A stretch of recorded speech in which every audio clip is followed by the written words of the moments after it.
Bonsoir à tous. Au nom de l'Institut Montaigne, que j'ai l'honneur de présider, je voudrais vous dire combien nous sommes heureux de voir cette salle pleine ce soir pour un débat qui, je pense, va le mériter. Je voudrais, au nom de l'Institut Montaigne, remercier messieurs Soubeyron et Coulon pour l'accueil qui est le leur dans cet amphithéâtre aujourd'hui. Je crois que sans eux, nous n'aurions pas pu organiser cette soirée. Donc vraiment un très grand merci. Cette soirée, elle s'inscrit dans le cadre des réflexions que mène l'Institut sur les sujets de société et le débat particulièrement original sur la France face au terrorisme qui va avoir lieu entre Alain Juppé et Gilles Kepel. Il est en quelque sorte le produit des travaux qui ont été menés depuis pratiquement 5 ans maintenant par l'Institut sur ces sujets. Je pense que le débat de ce soir va permettre d'enrichir encore la réflexion. Merci à tous d'être là. Merci aux intervenants. Nous sommes entrés, et sans doute ce diagnostic-là n'est pas contestable, dans une période longue, sans doute assez longue, où nous allons devoir vivre avec le terrorisme, avec le djihadisme. Il y a une certaine gravité, une singularité, s'ouvre une période difficile. Qu'est-ce que ça change profondément pour l'exercice du pouvoir et de la responsabilité politique? Qu'est-ce que ça change? Beaucoup. Et ça remet le projecteur sur une fonction essentielle de l'État, qui est au cœur de son rôle régalien, qui est celui d'assurer la sécurité de ses citoyens. Nous sommes en guerre.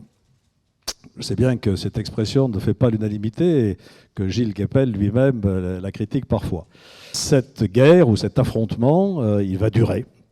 Il est très difficile à relever. Il va impliquer à la fois de la part de l'État des mesures fortes et une mobilisation de tous les instants, et en même temps, de la part des Françaises et des Français, une mobilisation et un mouvement d'unité à quoi nous avons les uns et les autres, en tout cas beaucoup d'entre nous, appelés au lendemain des attentats du 13 novembre, autour de ceux qui ont la charge d'assurer cette sécurité, c'est-à-dire des pouvoirs publics. Voilà ce que ça change, donc une gravité particulière et un rôle particulier donné à l'État.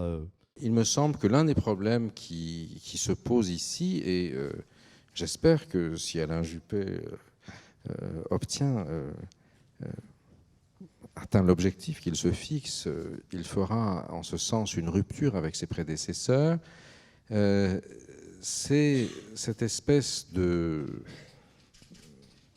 distance terrifiante qui a été prise ces dernières années par la classe politique qui nous dirige avec l'université et à travers l'université avec la jeunesse. L'absence d'information, le mépris du savoir a abouti aujourd'hui à des situations complètement aberrantes. Je pense que notre société civile, notre électorat est en avance d'une grande partie de notre classe politique. Les enjeux électoraux à court terme ne les intéressent pas. Ils ont manifesté quelque chose qui est de l'ordre du devenir de notre société, la capacité de la société française à créer en son sein les anticorps, à la fois face au terrorisme et face à ces pesanteurs, à ce terreau, pour parler comme Emmanuel Macron, que personnellement je pousserai ce terme plus loin, je dirais face aux failles qui sont ce qui nourrit aujourd'hui le djihadisme français. Il se trouve, et ça changera peut-être à partir de 2017, que nous sommes aujourd'hui dans une situation de cumul des mandats et que de nombreux parlementaires sont en même temps élus locaux. Est-ce que c'est bien, est-ce que c'est pas bien? On peut en discuter à l'infini. Ça a au moins un aspect positif, c'est que les 10 hommes politiques, ils sont au contact permanent des réalités, parfois plus que les universitaires, et qu'ils vivent vraiment dans le milieu de leur cité.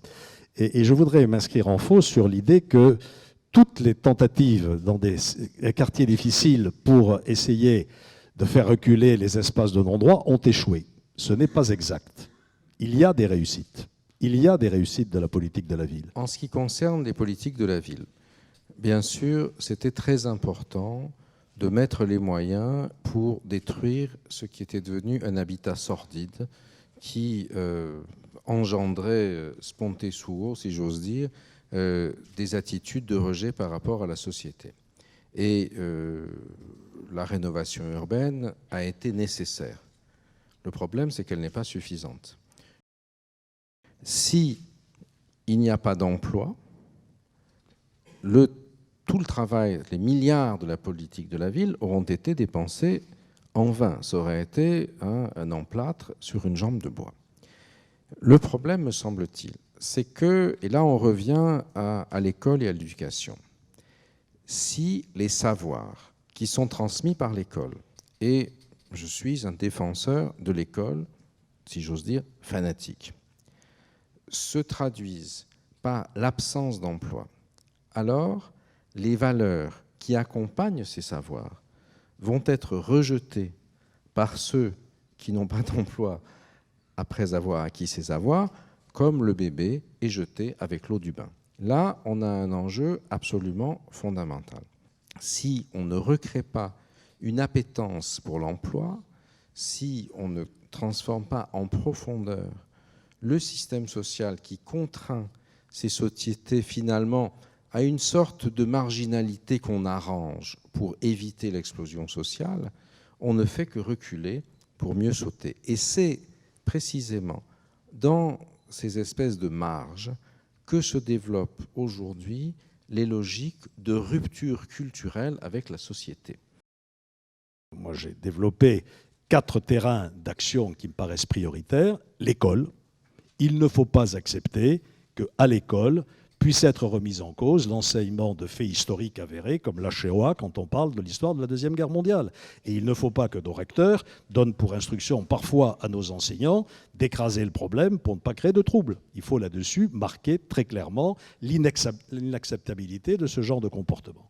Le deuxième terrain sur lequel il faut mener la lutte contre la radicalisation, c'est évidemment Internet. On est arrivé à créer un délit de consultation régulière des sites pédopornographiques. Il faut faire la même chose avec les sites qui incitent à la violence ou à un terrorisme. Le troisième terrain, je sais que Gilles Kepel y est très sensible, c'est la prison. Nous avons laissé les prisons se transformer en incubateurs de djihadisme ou de radicalisation. J'ai proposé, par exemple, la création d'une police pénitentiaire et d'un véritable renseignement pénitentiaire, parce que la prison est une source de renseignement extrêmement précieuse pour détecter des phénomènes de radicalisation.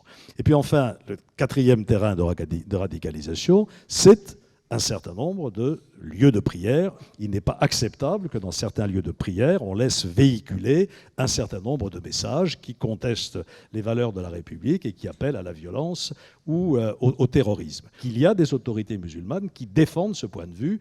Contextualisons la lecture du Coran dans le XXIe siècle, et donc affirmons qu'une certaine conception de la religion musulmane est compatible avec la République. Moi, je propose qu'on formalise, ça existe déjà plus ou moins, un code de la laïcité. Qu'est-ce que c'est que la laïcité aujourd'hui?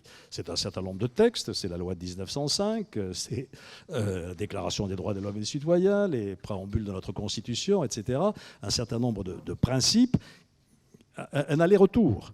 L'aller, c'est la reconnaissance par la République du droit de chacun à embrasser la religion qui lui convient, ou aucune. Et le retour, c'est le respect par toutes les religions, strictement des lois de la République, y compris d'un principe fondamental comme l'égalité entre les sexes. Il faut qu'on retrouve un moyen de créer entre la République et les représentants de la religion musulmane un dialogue qui aboutisse à la fixation d'un certain nombre de règles du jeu. Et évidemment, ceux qui ne respectent pas cette règle du jeu doivent faire l'objet d'une politique très ferme de la part des pouvoirs publics. J'ai évoqué tout à l'heure la lutte contre la radicalisation. La mondialisation a créé une interpénétration entre nos sociétés et je crois que de ce point de vue-là, on n'est pas au niveau, en France, de ce que nous devrions faire, comme le grand pays que j'espère nous sommes, dans notre rapport avec notre passé. Un grand responsable politique, le futur président de 2017, doit avoir à cœur de mettre à plat toute la dimension de notre passé, tout ce qui constitue notre histoire et tout ce qui fait que nos compatriotes originaires d'Afrique du Nord, d'Afrique occidentale, de l'ex-Afrique occidentale ou Afrique équatoriale française, se sentent également français de la même manière que nous. Il y a cette recherche de sens aujourd'hui et qui interpelle pas uniquement les philosophes, mais aussi les politiques. Comment redonner une confiance dans le politique, une confiance. Et moi, je trouve que cette confiance, on doit la... Et je crois que vous l'avez écrit d'ailleurs aussi, on doit la rechercher autour du principe d'unité qui doit venir pondérer le principe de diversité. Et l'identité heureuse, pour moi, c'est quoi? C'est arriver à concilier ce qui est une évidence, c'est-à-dire notre diversité. Nous ne sommes pas tous pareils.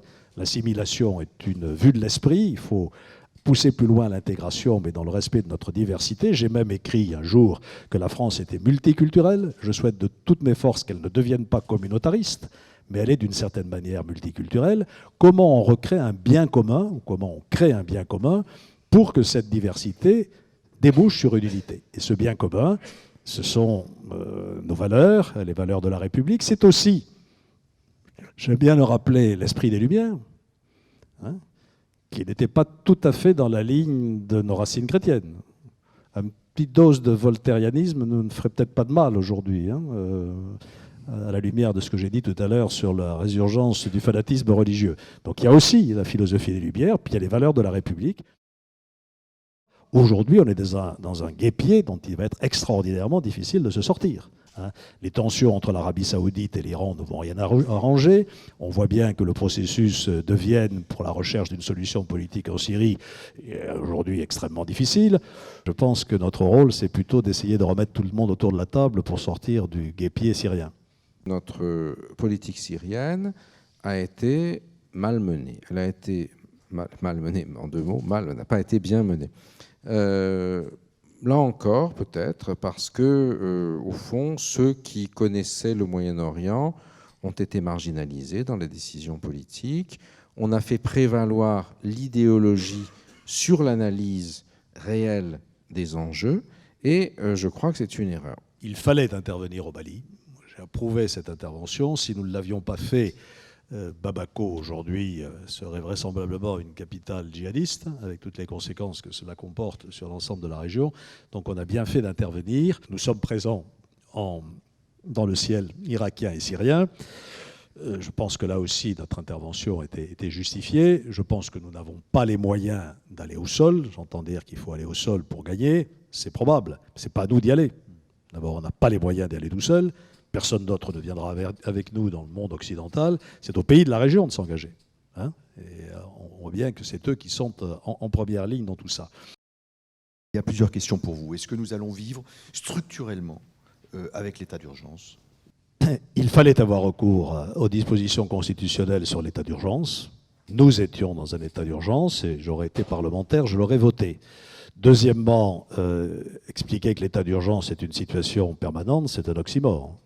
Donc, bien évidemment, on ne va pas vivre en permanence en état d'urgence. Je n'ai pas très bien compris les déclarations du Premier ministre expliquant que nous vivrions en état d'urgence tant que nous n'aurions pas éradiqué le terrorisme.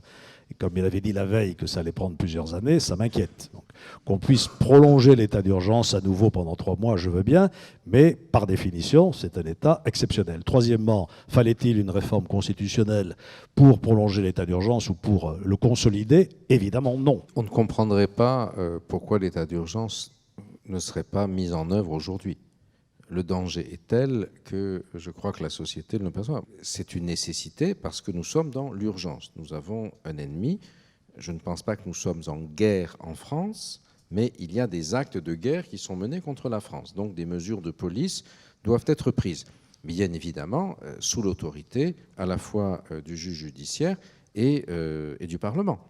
En même temps, Gilles Kepel, vous avez écrit qu'il était nécessaire, en fait, on pouvait répondre à cette radicalisation, ou à ce phénomène du djihadisme plutôt, essentiellement par des opérations de police. C'est-à-dire que vous croyez beaucoup plus aux opérations de police qu'aux opérations militaires extérieures pour ce qui est de l'efficacité aujourd'hui, pour contrer la menace qui c'est pas tout à fait ça.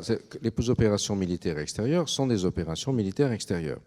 On est pour, on est contre. Olivier Roy est contre. Moi, je pense qu'elles sont nécessaires parce que si on détruit l'emprise de Daesh sur un territoire, qui est celui qu'ils occupent actuellement, on les affaiblit. On affaiblit la projection identitaire d'un certain nombre de gars ou de filles qui veulent aller là-bas. On voit bien que ça a été complètement raté par le renseignement en 2005. Ils n'ont pas été capables de comprendre la révolution culturelle du djihadisme. Pourquoi, à mon sens? Parce que le renseignement est une structure hiérarchisée, pyramidale, comme l'était la Al-Qaïda de Ben Laden. Et ils ont très bien réussi. Pendant 16 ans, en France, le renseignement français a été éblouissant. Pas un attentat. Ils ont arrêté tout le monde avant. Qu'est-ce qu'ils en ont fait? ils les ont mis en prison. L'administration, vous l'avez mentionné tout à l'heure, le système pénitentiaire, lui, n'était pas au niveau et a mélangé Jamel Beral au 4e étage de Fleury-Mérogis, théoriquement à l'isolement, mais on peut communiquer par la fenêtre. Et c'est comme ça qu'au 3e étage, il y a Kouachi et Koulibaly. Donc là, on a un ratage du renseignement. La vraie réponse, ça n'est pas tellement de déployer les forces de l'ordre dans nos rues, dans nos aéroports ou dans nos gares. Bien sûr qu'il faut le faire, bien sûr que c'est un symbole fort, bien sûr que ça rassure les Français. Et je rends hommage à ces forces de sécurité, police, gendarmerie, armée. Mais la vraie réponse, c'est évidemment le renseignement. Moi, j'ai, dans mon livre, pointé quelque chose qui me paraît essentiel, c'est l'insuffisance de ce qu'on appelle le renseignement territorial, c'est-à-dire les gens qui sont sur le terrain, à la base, et qui font traîner leurs oreilles pour savoir un petit peu ce qui se passe et détecter ce qu'on appelle, en termes de renseignement, je ne suis pas un espion, mais enfin, les signaux faibles. Il y a là un effort supplémentaire à faire sur le renseignement territorial. Après, vous avez raison de le dire, il y a la coordination européenne qui mérite d'être approfondie. Je ne suis pas sûr que nos amis belges aient des services de renseignement extrêmement pointus. Pas tout à fait sûr. Et il y a quand même un certain nombre de mesures à prendre aussi au niveau européen. Depuis combien de temps essaye-t-on de mettre en place le fameux PNR au niveau européen, le Passenger's Name Record, qui permet de savoir un peu qui circule sur les compagnies aériennes. Donc vous voyez qu'il y a des renforcements très importants à faire en matière de renseignement et des éclaircissements à avoir dans le cadre d'une commission d'enquête. Il faudrait commencer par définir une stratégie européenne de défense. Est-ce que nous avons véritablement un projet stratégique d'autonomie de l'Europe sur la scène internationale? Ce travail a été fait dans un livre blanc qui n'a pas été réactualisé depuis des années. Il devait l'être en 2015. Le débat a été repoussé à 2016. Donc il va bien falloir qu'un jour ou l'autre, les chefs d'État et de gouvernement prennent leurs responsabilités et enclenchent au moins un processus de réflexion sur ce que devrait être une défense européenne. Il y a vraiment une action très importante à mener parce que le bon niveau de réaction, en termes de moyens, c'est l'Europe. Les budgets sont en Europe aujourd'hui. Le drame, c'est qu'on paye une partie considérable de nos impôts pour l'Europe, qui a les budgets pour la recherche, pour plein de choses, mais qui finalement utilise ces budgets en fonction de critères qui sont davantage déterminés par les considérations internes de la bureaucratie européenne que par l'action des électeurs. Et là, on a un problème dont, si on n'arrive pas à s'en sortir, je crois que c'est un véritable enjeu pour la présidence future, c'est d'arriver à mettre en œuvre une réforme des statuts de l'Europe, sinon on va dans le mur. Il n'y a pas de doute. Et les islamistes de troisième génération, qui ont vécu comme souris 9 ans en Europe, connaissent très bien nos failles. Il ne faut pas les sous-estimer. Ce sont des ingénieurs, donc dans cette école, ils sont survalorisés. Ils ont compris ce que c'était que la Silicon Valley. Ils ont compris ce que c'était que de fonctionner en essaim et non pas en hiérarchie. Et ils ont compris ce que c'était que les failles de l'Europe. Nous ne l'avons pas compris. Il faut redonner confiance aux Européens dans l'Europe en leur montrant que dans le monde dans lequel nous vivons, on ne va pas y aller tout seul. Que si on y va tout seul en remettant des barrières entre la France et l'Allemagne ou ailleurs, eh bien, on va à la catastrophe. Et ça, c'est un grand défi qui tourne autour de cette idée d'envie, de désir d'Europe et de partage peut-être, je l'ai dit tout à l'heure, je crois, de valeurs communes et d'un idéal européen. Voilà. Qu'est-ce que nous avons en commun au-delà d'un certain nombre de mécanismes purement financiers? Est-ce que nous partageons quelque chose qui mérite d'être affirmé sur la scène mondiale? Si on n'arrive pas à recréer ce sentiment entre les Européens, bonjour les dégâts. Je voudrais terminer en citant Gilles Kepel, voilà, qui perçoit, j'espère que j'ai bien noté, l'éveil d'une classe moyenne de chefs d'entreprise et de militants associatifs dans les banlieues, soucieux de concilier identité musulmane et appartenance républicaine. Donc même Gilles Kepel est optimiste.